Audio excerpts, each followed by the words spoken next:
Welcome to our first lecture, learning module for week 1, Introduction to Operations and Supply Chain Management, OSCM. Here is our textbook, the book by Bozarth and Hansfield, Chapter 1. Chapter objectives, I hope that you will be able to describe what's meant by operations management and supply chain management and explain why these activities are critical to an organization's survival. The description of electronic commerce and be able to talk about how increased competition, globalization, and relationship management have brought operations to the forefront of managers' attention and increasingly in this day and age, and identify the major professional organizations' career opportunities that are affordable to you in OSCM. So every organization has to make a product or service that provides somebody value, or they're not going to be around very long. And most organizations function in various roles in supply chains. So they're buyers and sellers most commonly and fit into a node in an entire supply chain at some role in that node. The organizations are more careful about managing operations and supply chains to prosper and even survive these days.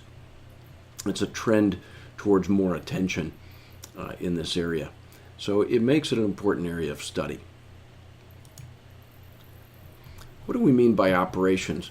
So operations is really the planning, scheduling, and control of activities where we do a transformation process of information, of raw materials, of basically various resources that turn into some goods or services. And they can be tangible or intangible, but typically we take materials, some intangible needs and information, basically go through a transformation process, right? And the outputs are either fulfilled needs through a service or some tangible goods and hopefully satisfied customers. What is the supply chain? So supply chain management is the active management of those activities and relationships that will help us maximize customer value and achieve sustainable competitive advantage. We'll talk more about that later in the lecture. How can supply chain management be more than just buying materials from our suppliers, for example, which is kind of a traditional definition of it. The supply chain itself is a network of manufacturers and service providers that work together to create products or services needed by end users. So usually this system, this network is linked through not just physical flows of goods moving from one link to another, but many times information flows and monetary flows, right? So if we'll look at this triangle a little bit later in the course, it'll be more obvious to you that in order for the physical flows to happen, information flow and money flow also have to happen. We don't get one without the other two. Some basic key terminology. So I definitely want you to be familiar with the concept of upstream and downstream suppliers and what the different tiers are. So upstream are there are suppliers wherever we might be in the supply chain, and activities or firms that are positioned earlier than us, let's say. So if we're the stamping firm, it's the steel mill. And if we're the ice cream shop, it's the ice cream distributor or the ice cream maker, right? So it's whatever's happening up ahead of us. In a services sense, if I'm the lawyer, it could be something my law firm consumes, knowledge that I need, specialist, expert witness. If I'm the financial planner, it's the firms that sell me and manage the mutual funds that I sell to my customers. So the downstream activity is always who's our customer and our customer's customer, right? It's all the things that happen later in the supply chain. So upstream and downstream, be familiar with those. First tier suppliers are our direct supplier, wherever we are. My tier 1 suppliers are the firms that sell directly to me, and my second tier suppliers are the firms that sell to my first tier suppliers. Okay, make sure you're familiar with those concepts. Here's a little pictorial just to give you a feel for an example of that. So let's say we are Anheuser-Busch. Our first tier supplier, one of them, right, is Ball Corporation that makes our aluminum cans for our beer. They buy from Alcoa to get the aluminum that they need, the ingots, to put into their machines and make those cans, right? So those are upstream activities. A distributor of our beer, and then ultimately the retail of our beer and a final customer are all downstream activities. So this is just one node in my supply chain. And here's a few questions for us to discuss. Is Alcoa really the first entity in the supply chain? I would argue that they are not the first entity in the supply chain, that there's other companies supplying them with aluminum out of the ground, right? Some mining companies and equipment suppliers that Alcoa needs and so forth. And even the strategic question, is Alcoa doing some of its own mining, most of its own mining, none of its own mining? How vertically integrated is Alcoa? So even companies that we would think of as the most far upstream always have suppliers. Maybe it's just equipment, but everybody's got a supply chain. And I want you to be familiar with that concept, that there's not a hard stop if we get to the end. They got to buy things too. The mining companies have to buy mining equipment, heavy equipment from Caterpillar and firms like that, right? Caterpillar has to buy from their supply chain. So it's a giant complex web, not a linear process. We can simplify it to understand the linear nature of the process, but we have to understand that it's an explosive network that's going on. And my customers might buy from my suppliers.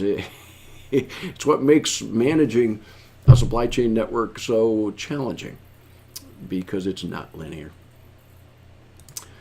Okay, what other suppliers would Anheuser-Busch have? Well, they've got to buy barley, wheat, and hops, right? They've got to buy lots of different raw materials. They've got to buy equipment to brew the beer. So they've got a complicated supply chain. They need a lot more than just beer cans, right?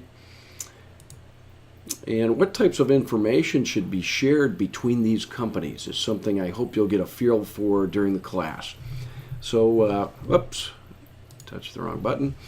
So, the types of information would include what money do you owe me? Here's a payment, right? That's often done electronically.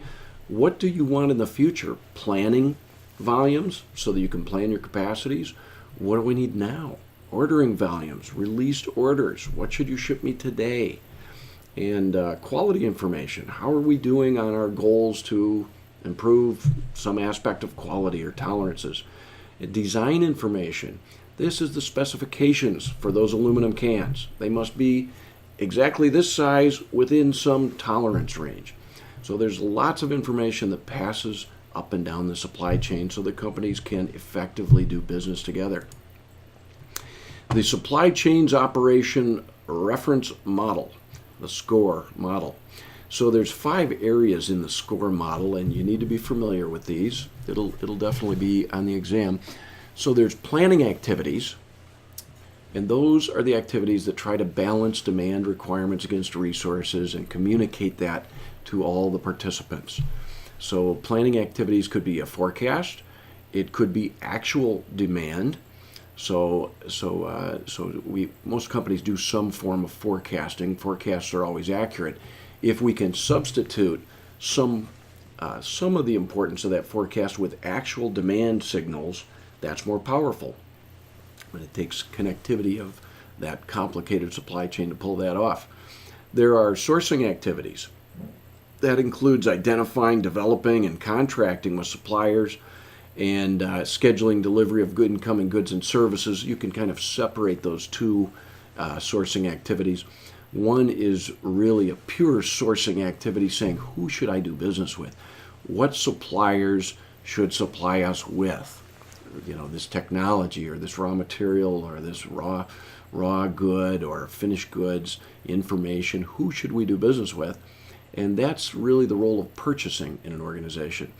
The scheduling delivery of incoming goods and services often resides in another component of the supply chain organization, often tied deeper into operations, saying, I need this much material next month, this month, today, next week, etc. And we'll get into that in the course. Making of production activities, which cover the actual production of a good or service, so really a pure operation sense. Do we have the right capacities, equipment, people, raw materials, and plans and structure and organization so that we can convert and transform these resources into that final good? And that'll be a big part of the course, looking at how that all comes together. Delivery activities. So everything from entering the customer order and determining delivery dates to storing and moving those goods to their final destination, the outbound logistics part of the business. So we have inbound and internal and outbound logistics. Materials always moving, but the outbound side of it is part of our delivery activities. We will also take a really good look at this whole delivery side of the business. And then return activities, which require what we call reverse logistics.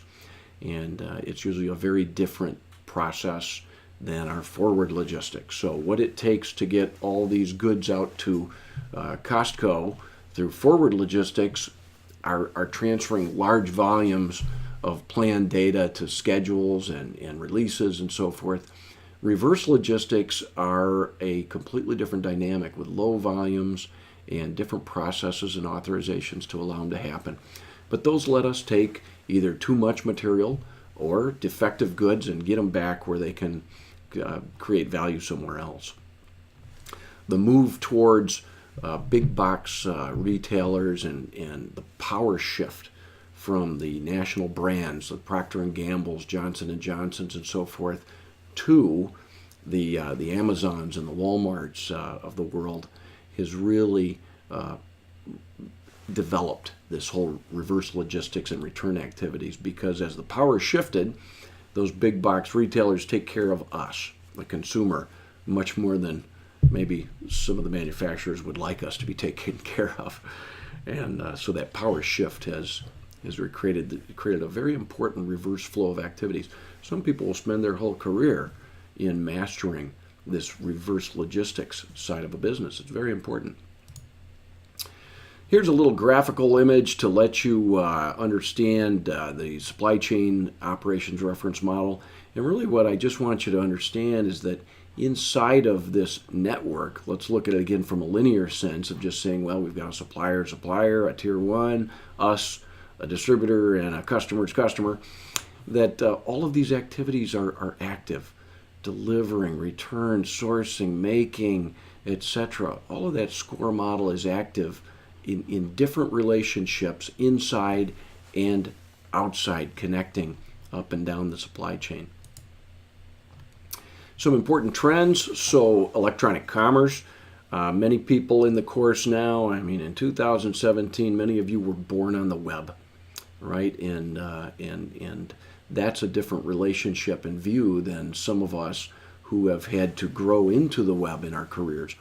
But nonetheless, we can see, regardless of that, that there's a different level of adoption of electronic commerce and expertise in different companies.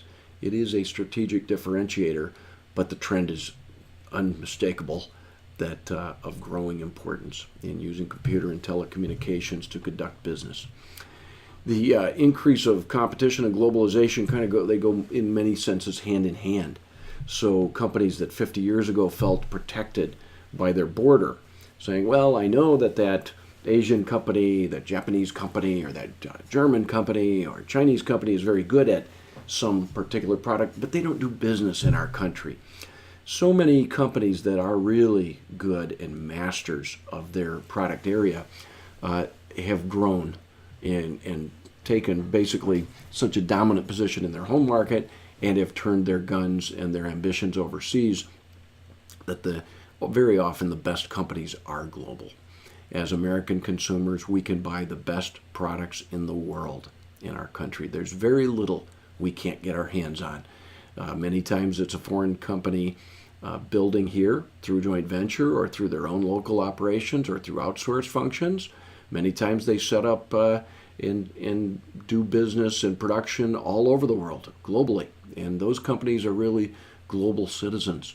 They don't see themselves as much as maybe we wish they did, because General Motors is an American company. Oh, well, then aren't they all about America?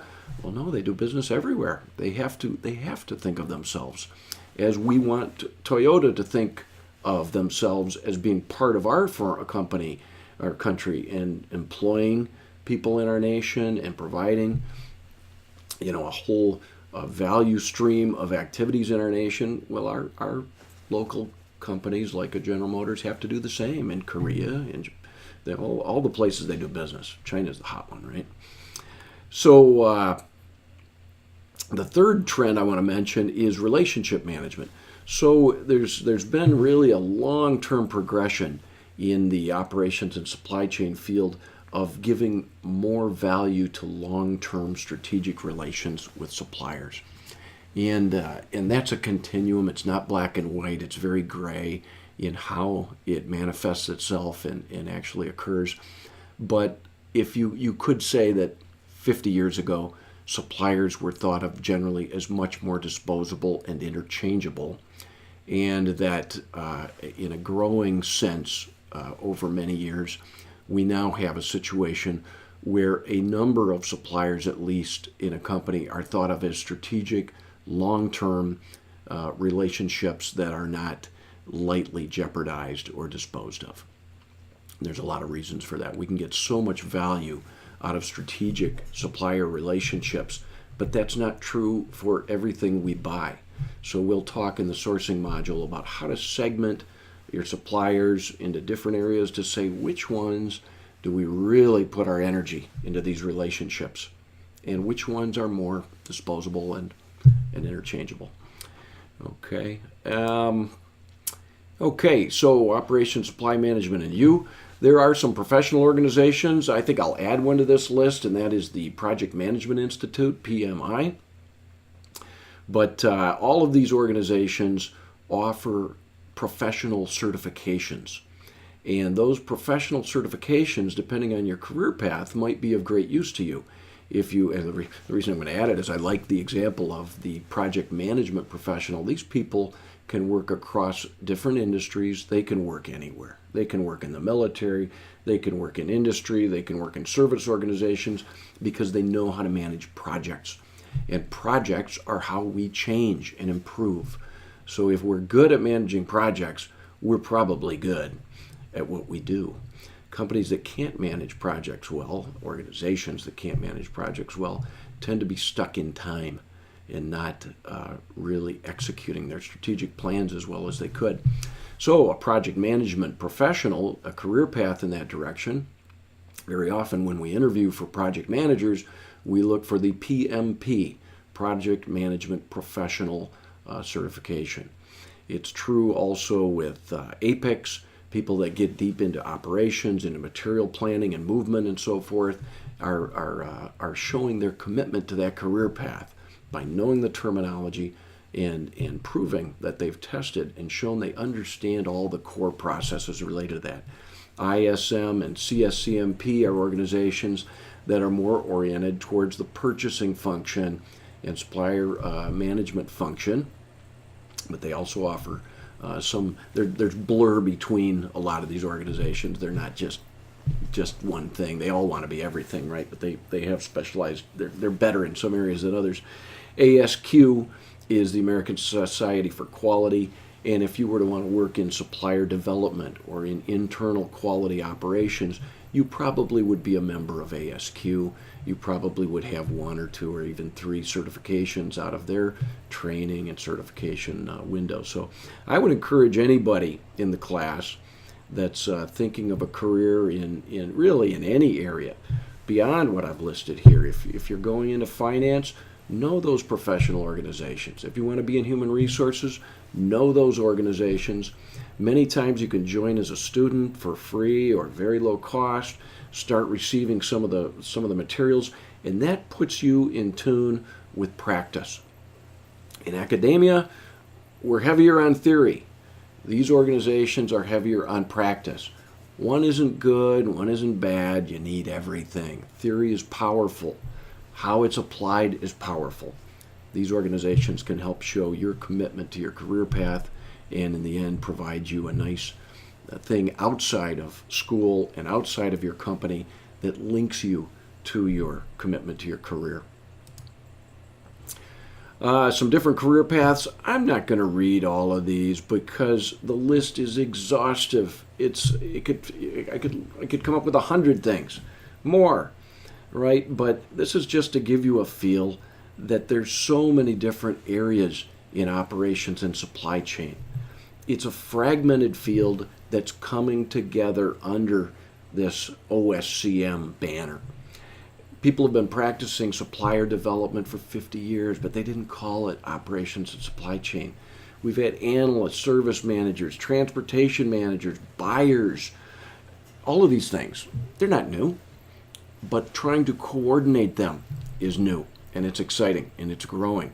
There are more vice presidents of supply chain and directors of supply chain every day and every year, because we want to get our arms around all of these fragmented areas and pull them together and orchestrate them better. I put this one up just because I wanted to make sure people recognize, and I know many of you already do, that these career paths are not just tied to manufacturing. So yes, some of it's manufacturing, but much of it is you can work in a hospital, you can work in the library, you can be at the ice cream shop. If you work in a law office, there's still operations and supply chain management. Some of the core areas that we look at, and I put these up because they're going to be touched on in the class, but process orientation, we're going to spend a lot of time on process because this is a general business requirements class. Every organization has processes, and organizations that are excellent in process management and are oriented to understanding and managing their processes tend to be the leaders in their field. People, you people, me people, who think process tend to make bigger contributions to their organizations. So when we put the blinders on and we say, I just have to put this cap on here and send it to the next person, I don't look outside of what my contribution is, and I don't see the whole process. We're limiting the power that we can generate, the value that we can generate for the company. So we'll spend some time on process, and I will urge all of my students always to think in process terms.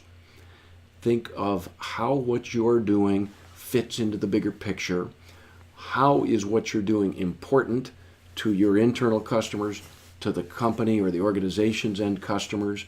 How does the quality of that process make a difference? How does the efficiency and effectiveness of that process make a difference? And how does the whole process fit together? Many times, firms just keep doing something because somebody isn't thinking and isn't looking and realizing we don't need to do this, or the way we do this is completely inappropriate. Okay, we'll spend some time on forecasting. Forecasts are inherently wrong. One of the first things I'll tell you in that module. And we all know it. There's never a perfect forecast, but we can make them better. So we'll look at various forecasting techniques and how we measure our forecasting techniques to improve them. We'll look at capacity planning, and that means things like long-term planning. Do we need to build a plant? Where should we locate the plant? How much needs to go into that plant?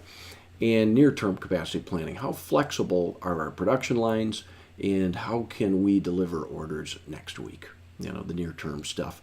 Inventory management, we'll look at push and pull-based systems and the importance of long-term reduction in inventory, but how we get there. And that one of the worst things that can happen to a company is that the CEO goes on a lean manufacturing mission because maybe he started reading and learning about lean, and says, I want all this inventory out of here, without slowing down and saying, we have to do that step by step, carefully. The cost of reducing inventory can be huge. The benefits from reducing inventory can be significant. If we reduce inventory without a clear plan and we run out of inventory, we will see the costs of reducing inventory, the unintended consequences of doing things without a plan. Planning and control, we will look at various forms of planning and control and how we run our operations and how we make sure that we're able to build our production schedule. So to build the production schedule, we've got to make sure we have the labor, the line capacity, and the materials. So we'll touch on something called MRP, Material Requirements Planning, and how we can take our bill of materials, the items that go into the product and that structure, our inventory, what do we have and what are the lead times to get more, and our production schedule itself, and say, okay, what do we need to order and when from our suppliers? So MRP helps to make sure that all the things we need are present in the right quantities in the right place at the right time so we can build. Purchasing, we'll spend some time on sourcing. I touched on that a little bit already. And logistics, how do we move this stuff around? Some current issues are coordinating relationships between supportive but separate organizations. We'll read a couple of articles and we'll discuss the balance between supplier integrated trusting relationships and maintaining some separation of that so that we don't get too close. There is such a thing. There's what they call a dark side to close supplier relationships, and we'll look at both sides of that and try to understand the trade-off and how to find the right area there. Totally trusting supplying relationships can mean we pay too much for our services and their suppliers are not jumping high enough. We do have to maintain some tension in the relationship. Optimizing global suppliers' production and distribution networks. So over time, optimization occurs naturally. It just occurs naturally. Industries consolidate. Optimizing the amount of suppliers that we have is something that happens in the life cycle of a firm and an industry. So we'll look at optimization, and we'll look at consolidation, and that'll be a big part of the course. Really, is optimization. Planning customer touch points, managing customer touch points, making sure we're in tune with what the customer needs and values, and raising senior management awareness of operations as a significant competitive weapon. Historically, ops has been seen largely as tactical, still is in many firms, but we'll discuss in our strategic area, and I think you'll get a feel through the course that operations can be very strategic, and we'll get into that. Sustainability and the triple bottom line. So this is a current issue, really, in any at least developed nation, and to an increasing sense in developing nations as well. For sure, around the world, it's a big deal. So the awareness of the finite aspect of our world's resources, and that sooner or later you can run out of anything, is increasingly important to consumers. So almost regardless of how a chief information officer or president of a company may feel, we're pulled to the table of sustainability and the triple bottom line by an increasing sensitivity of consumers to those issues. Volkswagen found that out when they rigged their emission system, that many people were just floored. They thought that they were buying a car that was ecologically friendly, and it was spewing massive amounts of carbon out their tailpipes. And there's some number of those people that will never do business with that company again. So there's a consumer sensitivity to sustainability, and that's only going to grow in our lifetimes, especially yours, which are longer than mine, I'm sure, and in our careers. The triple bottom line refers to people and planet, and profitability. The 3 P's are the easiest way to remember it. So profitability is the original bottom line. And if you look at an income statement, and you learned this in accounting or finance, that the top line is revenue, money, sales coming in, the dollars coming into the business, and after we subtract all of our costs, we have the bottom line. Did we earn a profit? That bottom line, that traditional bottom line, is never going to go away. We have great systems to measure it. It's very developed. It's not at risk. The other 2 legs of the bottom line, the newer legs, are the sustainability, the planet side, and there are regulations, government regulations that try to level the playing field. Those are often national, and the world struggles with how to level the playing field internationally because it means different things to different nations at different times. To say we'll stop burning coal means something different in the U.S. than it means in China, and it means in France. So it's difficult sometimes to get legislation to level the playing field internationally, but countries still work very hard at trying to continue to make progress in that area. But we also have the consumer-based demand for sustainability. We'll look at a couple of videos and look at that side of it. It's difficult to measure, is one of the concerns with the triple bottom line outside of finance. It's difficult sometimes to measure that bottom line of sustainability. The people side of it and corporate social responsibility on the people side is really referring to how we treat people, how a company treats people. Corporate social responsibility. And you could think of the Nike shoes in China and abusive labor practices they were having some years ago, and how they were forced to completely redo their supply chain to show that they are concerned about people. They're not just abusively and blindly buying from the lowest cost possible opportunity. That's difficult for companies because if competitors are doing it, then what about me? I have to compete as well, right?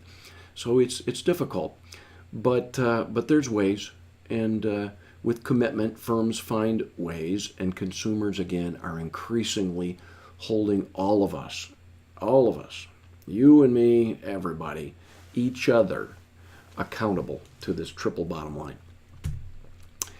It's important to know the connection between operations and processes.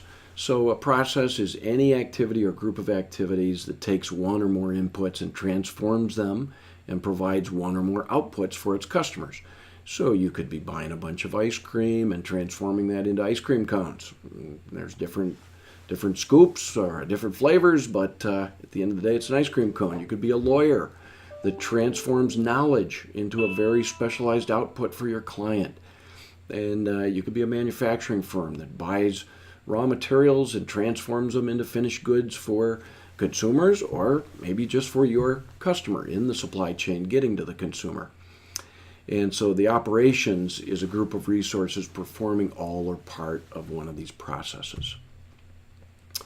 Options for increasing contributions. So I put this slide up just because it's a good reference point for putting the importance of operations to improving the bottom line.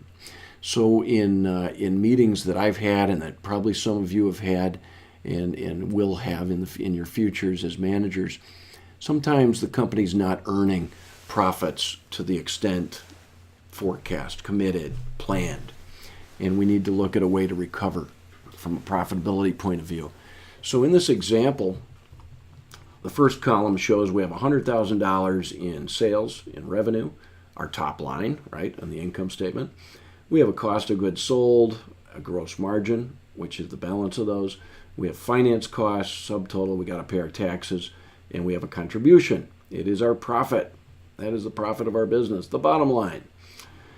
If we turn to marketing and we say, increase sales revenue by 50%, probably the first thing they're going to do is say, what are you smoking? I can't do that. You know, we're hoping to increase by, with everything we can imagine, at a percent lower than that, because an increase of sales revenue by 50% in most industries and for most companies is a pipe dream. If you're a first mover, if you're in the first year or two or three of GoPro, yeah, you're going to get that. But that's uncommon. Most companies can't just snap their fingers and say, hey, marketing, why don't you increase our sales by 50%? Why is that? Well, as you know from your marketing courses, and probably many of you, your marketing experience, while you're planning to take market share from your competitors, they're doing the same thing. They're planning to take yours. So many times we could say we're going to increase sales by X% and then ultimately lose business that year. So that's warfare. That's war out in the marketplace. So it's very difficult. But if you did increase sales by 50%, you would change the bottom line to $18,000. Okay, so you would have a $7,500 improvement. Let's look at financing. So what if we reduced our finance cost by 50%? That only yields a few $1,000s. $2,500, $2,250, right? Because finance costs are marginal; they're not huge. And how do I decrease my finance cost by 50%? Do I sell all my equipment? Do I get rid of all my debt? How do I get rid of all my finance costs? That's also, like the marketing challenge, very difficult. And it pays a lot less than the marketing.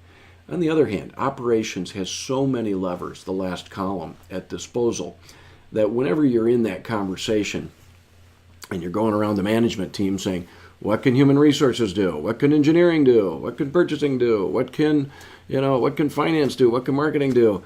Ultimately, operations and the purchasing function being a part of that is one of the levers, is able to make the most impact on cost, because so much cost is incurred in operations, for one reason, and because we have so many different levers we can pull. It's not just our suppliers and our cost of materials that can be negotiated.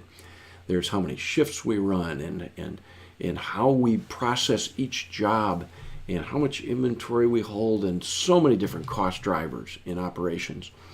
And when we reduce our operations cost by, let's say, 20% in this example, which is also a very stiff goal, but sometimes achievable, we make a much bigger contribution to the profits. So I didn't say 50% for operations. I said something maybe that's a little more realistic, still very challenging, but look at the contribution, right? It's the largest.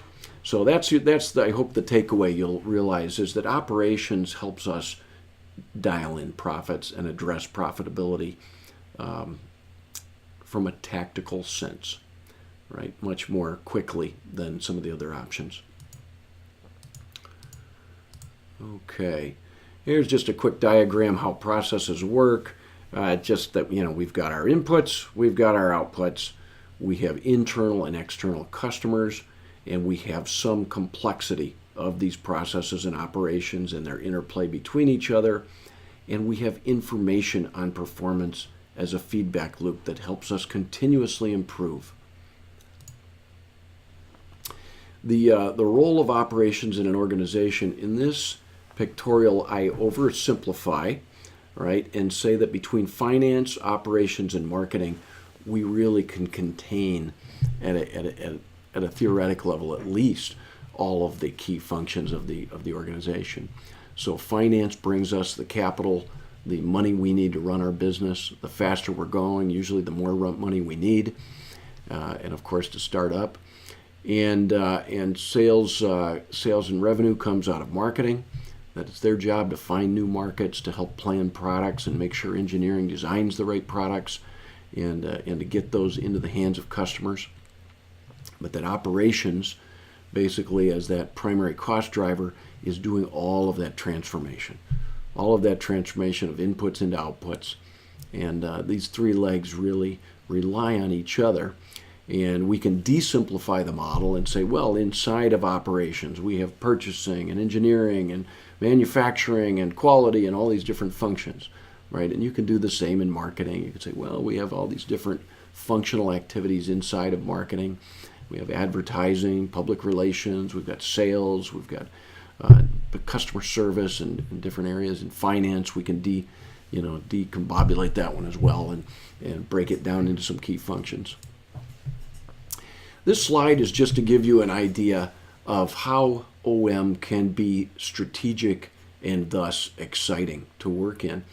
I'll just walk you through, first, of course, the boring part of it, which is we can just be the plumbing. We can just generate orders, get in raw materials, hire some people, produce some products, and go on with our business. But when we integrate many of the operations and supply chain functions, we can then move those little micro tactical capabilities into a macro strategic capability that's difficult for our competitors to keep up with. So here's a few examples for you. Toyota is a globally known leader in manufacturing, and that probably was one of the earlier firms to transform operations into a strategic weapon. And they did that by integrating with the supply chain and applying lean principles. So they are known, the TPS, the Toyota Production System, is known across industries around the world as a model for integrated and efficient and effective operations. Dell was a leader in mass customization and supplier integration. Dell basically said, I don't need to build standard computers. If I have plug-and-play technology, I can build custom computers quickly and cost-effectively. So that allowed Mr. Dell to basically open up a new retail channel and through phone and online sales reach directly to the customer, earn the long dollar, the retail dollar, do his own retailing, and do it in a mass customized sense. It also provided him positive cash flow as a business model. So my order goes into Dell today, they plug and play, assemble my computer, and in X days it's sent out to me UPS. Well, they've already got my Visa. Dell's suppliers, on the other hand, are providing consigned inventory to their factory floor for all those screens and circuit boards and keyboards and power supplies and all those plug-and-play components, RAM, memory, hard drives, all those things that go into the computer, and Dell pays for them after they use them. So they'll consume that consigned inventory in 30 or 60 days. I think it's 60 days later. Who knows? I'd have to look it up. I think it's 60 days later the supplier gets their money. So Dell has a positive cash cycle, and they deliver a mass customized product, right? So a very innovative business model. Walmart, they started when Sam Walton visited Myers, Thrifty Acres. Myers, a light bulb went on in Sam's head, and he said, I can do this. And he built what he thought was a good model imitation of Myers and started expanding into all the secondary markets because he didn't think that he could compete with Sears and Kmart and all the big mass retailers of the time. That work in secondary markets allowed them to develop a core competency in logistics that was unrivaled. And by the time they ran out of secondary markets, by the time they ran out of those secondary markets, they were so good at logistics at Walmart that they were able to basically run everybody out of those core markets. Kmart's a thing of the past and so forth, right? Walmart became dominant because they were so good in their operations. Amazon, we all know the Amazon story. Some say there's not a strategic bone in Jeff Bezos' body. He looks at 5, 10, 20-year windows when they make decisions there. He doesn't spend a lot of time trying to dress up the income statement for the next shareholder meeting for the next quarter. He thinks very strategically and how they can, from an operations sense, be the very best. And I like doing business with them. I guess some of you probably do too. They make it easy. The Zara is a firm that some of you probably have dealt with. I think they're the world's largest clothing retailer. But what's unique about Zara in the operations sense is that they have integrated the ability to design custom fashion, new, fresh fashion, with a very flexible manufacturing network, most of it their own, some of it outsourced, some balance between the two, I think, and advanced logistics so that they can generate new fashion, new designs very rapidly, get them out into distribution, and sense demand so that they don't have this huge obsolescence problem and seasonal issues and everything else that most of the apparel industry has historically had to deal with. So they are mass customization as well as applied to clothing. So these are exciting companies, leaders in their field that have mastered how to integrate across these operations and supply chain functions. Significant events in operations. So some early concepts, in 1776 onward, for 100 years or so, basically leading to labor specialization and people becoming good at doing the same thing over and over and over again all day. Boring, but in its time, revolutionary. Standardized parts, building the same thing over and over again, basically to improve quality and efficiency.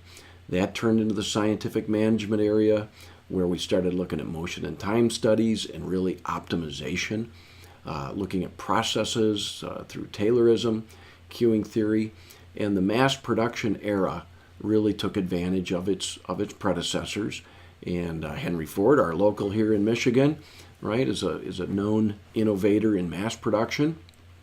This brought in statistical process sampling and the moving assembly line, economic order quantities, really further optimization and really just a progressive development of this system, one piece on top of the other. And material requirements planning, we'll talk about that in this class, how to make sure we have the right products, our supply base, and communication to our supply base. The 1980s brought in the lean production era, and really that came out of Japan. Not just Toyota, but the Japanese automotive industry, which suffered such horrible, depleted markets after World War II that they became good, maybe similar to Walmart, definitely some parallels. They became good at building very low volumes. So it wasn't the secondary market so much as saying we have to be able to make delivery trucks and station wagons and small cars and do them in very low volumes. So the Japanese industry learned how to do things just in time with very low inventories and close relationships to suppliers. And over time, that became a very high quality, very efficient from a sense of capital requirements and time requirements and cost, and a very high output of quality and some range of customization.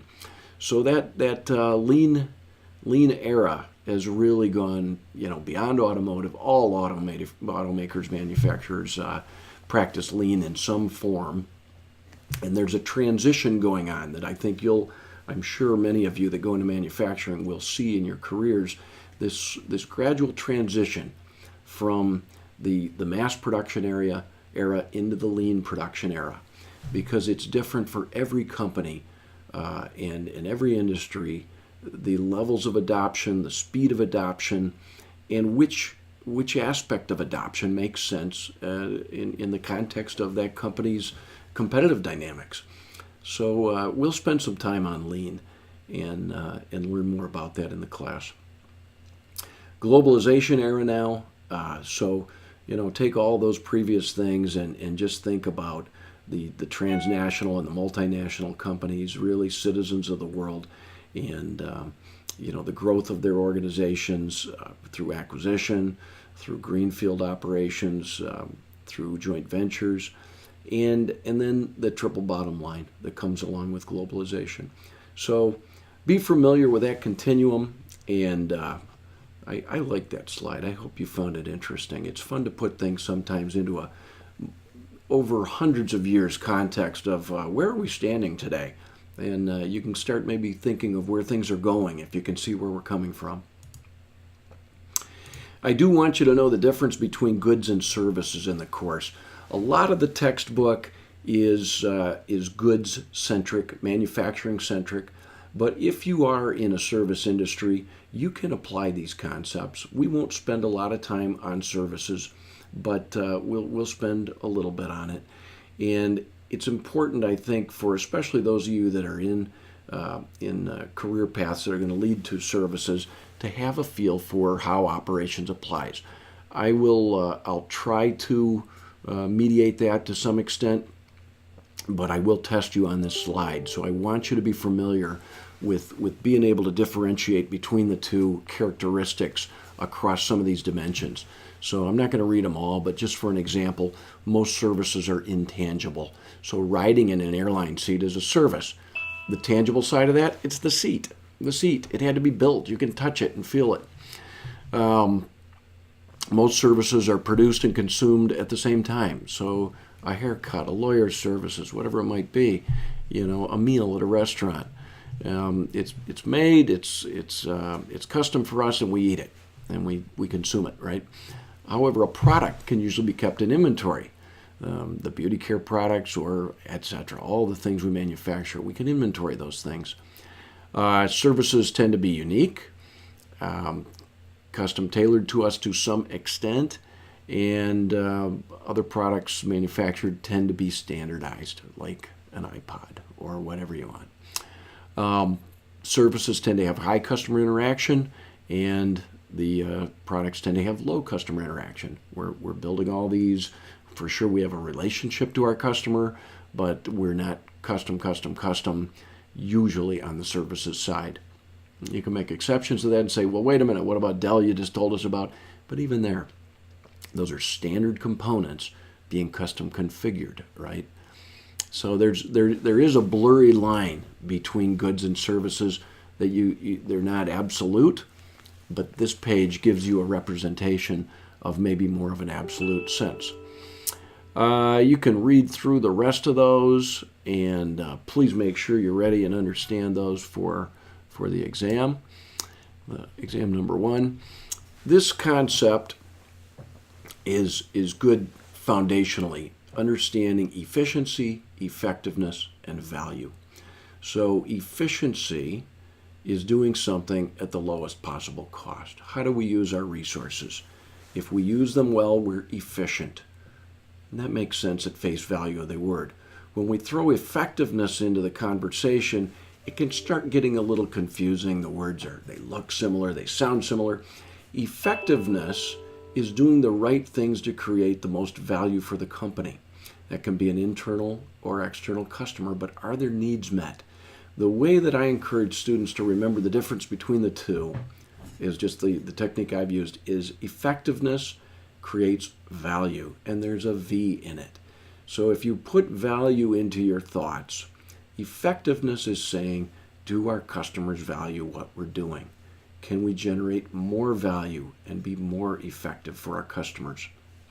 Efficiency is about cost, right? And it's important to some extent to consider what value is. So value is what our customers want from our product divided by the price. I don't like my definition on this slide, and I'm going to change it. It's all the features and quality that the customer wants divided by the price. So if quality and features remain the same and price goes up, value goes down. If quality and features go up and price stays the same, value goes up, right? And conversely. I like this Peter Drucker quote, "There is nothing so useless as doing efficiently that which should not be done at all." Meaning, if we manage our costs and we get really good at managing all our inputs and outputs and our costs, if the customer doesn't care about our product and doesn't see value, it doesn't matter. So we need both, efficiency and effectiveness. And when we think of our processes and our strategic plans, so we can be thinking big picture at how we could be efficient and effective, and we can be thinking at the micro level, at the process level, at being efficient and effective. They're very important concepts, regardless of your career path. This is our last slide. I just wanted to pull together some of the course, overall connections and concepts. So we're not going to spend time on product in this course. There is a chapter in the back of your text. If any of you want to go over it, I'd be happy to with you. But you could look it over. I just don't have time in the course for everything in the entire book. But when we think about what we want to develop, it requires us to think about capacity. Do we have the plants, the assembly lines, and the capacity to build what we think our long-term forecasting is telling us we're going to need? And the aggregate plan is more of a midterm forecast of a year to year and a half. Again, do we have the capacity? Those get translated and have a connection to what we do today, our master production schedule, which drives out over the next week, maybe the next month, maybe for several months, but it's our production schedule. And those come from more real-time demand forecasting, not long-term forecasting. And other signals, maybe from actual replenishment signals of consumption. These allow us to do material requirements planning. And now to do material requirements planning, we need to connect to product development and understand what's inside this product. So if I have a product that I want to build and do MRP, material requirements planning for, I have to know all the relationships, every part that goes in it. That comes from product development. It's called the product structure or the bill of materials, the BOM, B-O-M, bill of materials. I also need to know my inventory system. Who are my suppliers? What are the lead times? How much inventory do I have on hand? And all of that will come together so that we can do our material requirements planning, our MRP, and basically be sure that we have all that we need at the right time to implement our production schedule. We'll spend time on that in the class in one of the later modules. Purchasing, operations, and logistics are the three core areas that are involved in all of those functions, and we'll look at all three as the course goes by, and I hope you'll get a good feel for it. So I love operations and supply chain, and I'm excited to hopefully help you understand it better over the next weeks. That concludes our first lecture. We'll see you next time.